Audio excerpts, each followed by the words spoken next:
వేమూరు నియోజకవర్గం వేమూరు మండలం వరహాపురం గ్రామం నందు ఎన్నికల ప్రచార కార్యక్రమంలో వేమూరు నియోజకవర్గ వైఎస్ఆర్సీపీ ఎమ్మెల్యే అభ్యర్థి వరికోటి అశోక్ బాబుతో కలిసి పాల్గొన్న రాష్ట్ర ఎస్ఎస్ఎల్ అధ్యక్షుడు బాపట్ల ఎంపీ నందిగం సురేష్ ముందుగా గ్రామానికి విచ్చేసిన నందిగం సురేష్ మరియు అశోక్ బాబుకి వైఎస్ఆర్సీపీ నాయకులు కార్యకర్తలు అభిమానులు గ్రామ ప్రజలు ఘన స్వాగతం పలికారు।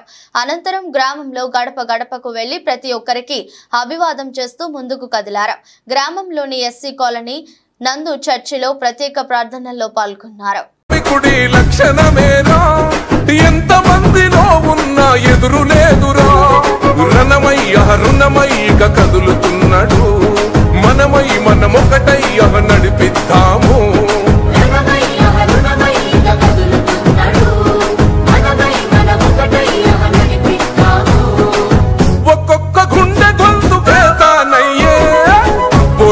చరిత గల్ల పోరు బిడ్డ మీ కుడి లక్షణమే।